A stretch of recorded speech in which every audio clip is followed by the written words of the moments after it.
नमस्कार, मी राधा स्वागत करते तुमचं राधास मॅजिक किचन या आपल्या यूट्यूब चॅनेलवर। तर आज आपण पाहणार आहोत तळणीचे खुसखुशीत मोदक कसे बनवायचे। या पद्धतीने जर पीठ मळाल तर 100% मोदक हे खुसखुशीतच होणार। शिवाय इथे आपण ग्लासचा वापर करून अगदी झटपट मोदक तयार करणार आहोत। हाताने कळी पाडण्याची सगळ्यात सोपी पद्धत। तर यासाठी रेसिपी अगदी शेवटपर्यंत नक्की पहा। चला तर मग आजच्या रेसिपीला आपण सुरुवात करूया। तर सर्वात अगोदर इथे आपल्याला एका पॅनमध्ये तूप किंवा तेल घ्यायचं आहे। यामध्ये आपल्याला 1 ते 2 वाटी बारीक करून घेतलेला ओल्या नारळाचा कीस घ्यायचा आहे आणि यामध्ये एक अर्धी वाटी बारीक चिरून घेतलेला गूळ घालून घ्यायचा आहे। इथे तुम्ही गुळाचे प्रमाण तुमच्या आवडीनुसार कमी जास्त करू शकता। आता इथे आपण हे थोडंसं मिक्स करून घेतलेलं आहे। यानंतर एक अर्धा चमचा वेलची पावडर आपण यामध्ये घातलेली आहे आणि पुन्हा एकदा इथे आपण हे चांगलं मिक्स करून घ्यायचं आहे। मंद आचेवरती गॅस ठेवून इथे आपण हे सारण तयार करून घेणार आहोत। आता एक 3 ते 4 मिनिटांनंतर पाहू शकता तुम्ही यामधील जो गूळ आहे तो पूर्णपणे विरघळलेला आहे आणि सारण इथं आपलं छान असं तयार झालेलं आहे। आता हे तयार झालेलं सारण इथे आपण एका प्लेटमध्ये काढून घेणार आहोत।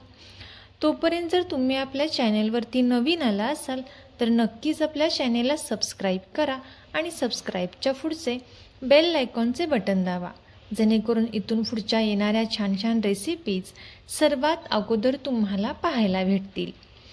आता हे तयार झालेले जे सारण आहे ते आपण पूर्णपणे थंड करून घेणार आहोत।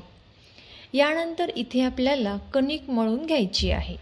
यासाठी एका बाउलमध्ये मी 2 वाटी गव्हाचे पीठ घेतलेलं आहे।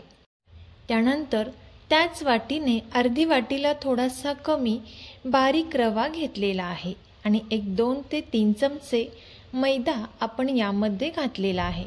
ज्या चमच्याने आपण पोहे खातो त्या चमच्याने 3 चमचे मैदा इथे आपल्याला घ्यायचा आहे आणि अगदी चिमूटभर असं मीठ यामध्ये घालायचं आहे। आता आपल्याला हे चांगलं मिक्स करून घ्यायचं आहे। 1-2 मिनिटांपर्यंत आपण हे चांगलं मिक्स करून घेतलेलं आहे। यानंतर अर्धी वाटीला थोडेसे कमी तेल इथे आपल्याला चांगले कडकडीत गरम करून घ्यायचं आहे आणि हे गरम केलेले कडक तेलाचे मोहन या पिठामध्ये घालायचं आहे आणि आता आपण हे चांगलं मिक्स करून घेणार आहोत। इथे सुरुवातीला आपण चमच्याने हे पीठ थोडंसं मिक्स करून घ्यायचं आहे। त्यानंतर हाताच्या सहाय्याने आपल्याला हे मोहन पिठाला चांगले चोळून घ्यायचं आहे।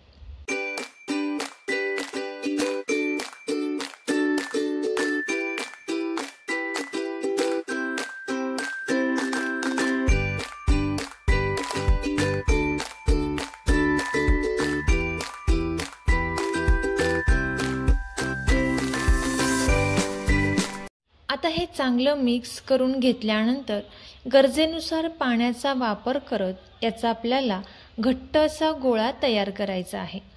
लक्षात ठेवा इथे आपल्याला याचा गोळा तयार करताना थोडासा घट्ट असा मळायचा आहे। ज्या पद्धतीने आपण चपातीसाठी कणिक तयार करतो त्यापेक्षा थोडीशी घट्ट कणिक इथे आपल्याला मळून घ्यायची आहे। आता इथे मी ही कणिक छान अशी मळून घेतलेली आहे। कणिक छान मळून झाल्यानंतर यावरती आपल्याला झाकण ठेवून एक 15 मिनिटांसाठी ही छान अशी भिजून द्यायची आहे आणि 15 मिनिटांनंतर ही कणिक छान अशी भिजलेली असेल। यातला आपण एक गोळा इथे आता काढून घेणार आहोत।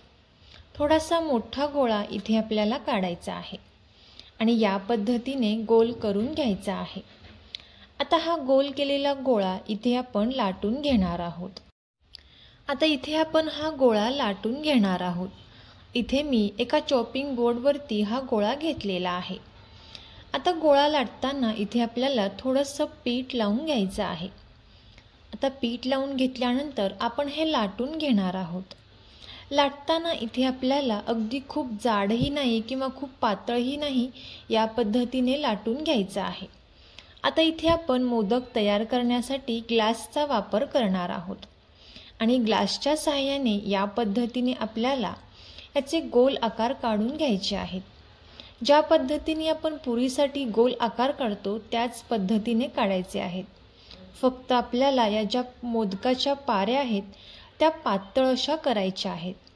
ग्लासमुळे या पाऱ्या केल्यामुळे एकसारख्या आणि छान अशा तयार होतात। यासाठी इथे आपल्याला ग्लासचा वापर करायचा आहे।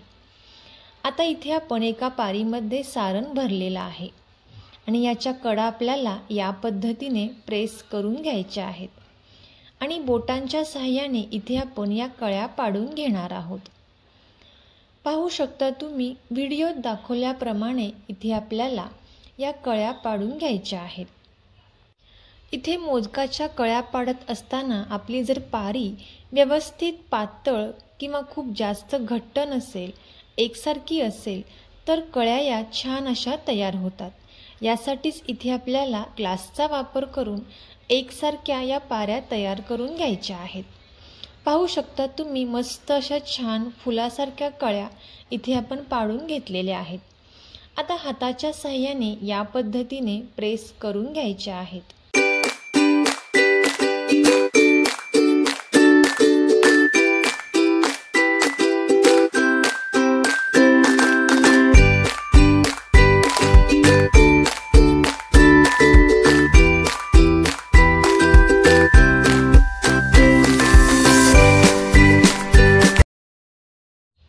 तर पाहू शकता तुम्ही मोदकाला कळ्या किती छान अशा आलेल्या आहेत आणि याच पद्धतीने आपण बाकीचे सुद्धा मोदक तयार करून घेतलेले आहेत। आता तेल छान गरम झाल्यानंतर यामध्ये आपल्याला हे मोदक तेलामध्ये सोडून घ्यायचे आहेत आणि मंद आचेवरती इथे आपण हे मोदक छान असे तळून घेणार आहोत। मंद आचेवर मोदक हे छान असे तळून घेतल्यामुळे मोदकाला कलर हा एकसारखा छान असा गोल्डन कलर येतो।